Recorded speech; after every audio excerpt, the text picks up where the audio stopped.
Continuing our Odd Shark 2024 fantasy football preview, we're talking sleeper picks today. Mitch, you've got 5 of them. Who you've got your eye on?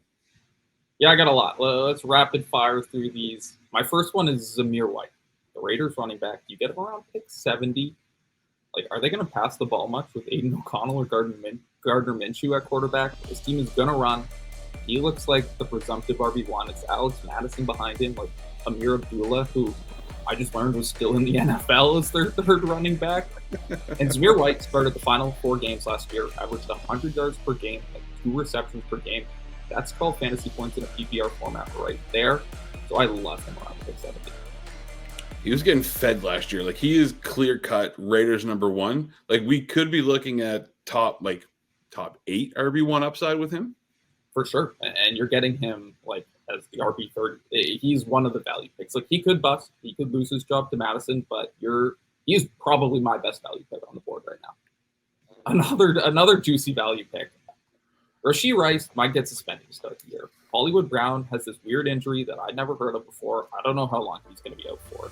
You could get Patrick Mahomes, #1 receiver, at pick 9 in Xavier Worthy. I know we talked a little earlier about how there are risks with the rookie receiver, but a rookie receiver with Patrick Mahomes as a potential top option aside from Kelsey, I'm going to take that risk at pick 90. Have to take it. Must have to do it. Thank Mitch later. The one concern is that everyone else is going to have the same mindset, and he's going to go to pick 80, then he's going to go to pick 70, and by the time a lot of drafts happen, he might be a top 60 pick. So where is your cutoff? Where's the high? Where's the high she'll take him? Like, 75. Okay. I would take him after 75, and unless you're really buying in. But also, if like the Rashee Rice suspension drops, if we learn Brown's going to be out for a long time, then maybe I'm willing to take him a little above that. But as the current landscape sits right now, pick 75 is my cutoff for Worthy. Number 3? My number 3 is another rookie receiver. I'm ready to get burned. I love the rookies. He's following Ladd McConkey out in Los Angeles. He is the number 2 receiver on the Chargers depth chart. They traded Keenan Allen. This is a whole new team with a bunch of former Baltimore Ravens, a bunch of Michigan men in town. I think McConkey could really pop this year. They traded up to get him, so clearly they like him. Justin Herbert is healthy. The O-line is improved. There's no Austin Eckler there to steal all of the receptions from the receivers in town on the short yardage throws. I think McConkey could be a PPR beast this year. I mean, he should be. There's literally no one there. They have 97 running backs. Half of them are from Baltimore. There's no one he's really, truly competing with. But here's the thing. I'll give you another guy in the Chargers I really like kind of later is Josh Palmer. Josh Palmer breakout season could be upon us. Yeah, I Palmer over Quentin Johnson all day. Like, if I'm taking receivers from Los Angeles, it's going to be Palmer or McConkey. I am not touching the Johnston alleged breakout. I want everyone out there to try to convince someone in their league to take Quentin Johnson, and I want to see the results because I want you to be able to laugh at someone in your league when they do that.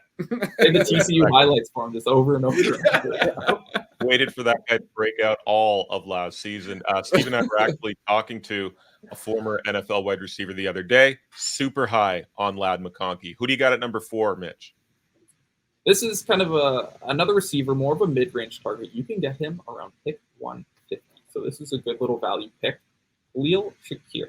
I see a lot of Gabe Davis from a couple years ago in Shakir, where he could be the number 1, number 2 receiver in Buffalo for Josh Allen.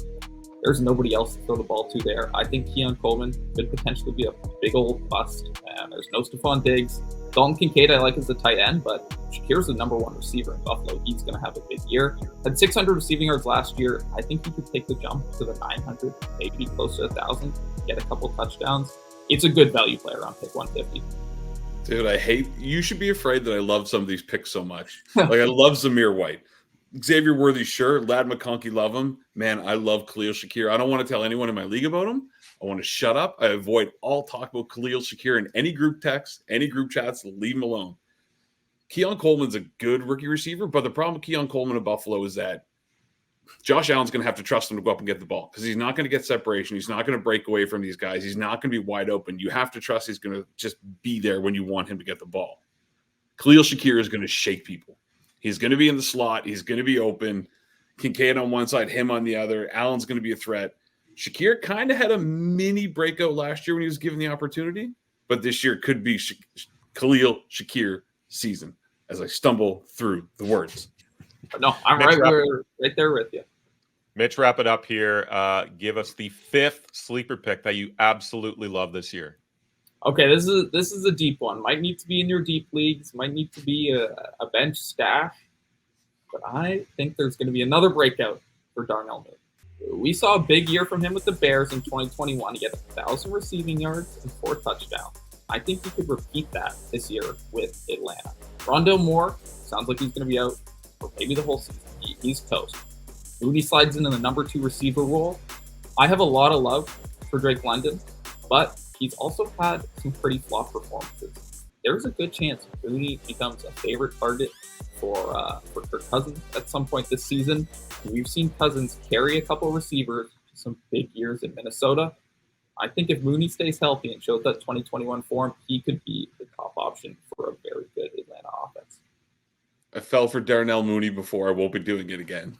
I have fallen for it as well, but I'm still riding. It's a new situation. I talk myself into it. I love it, man. Late pick, though. Late pick.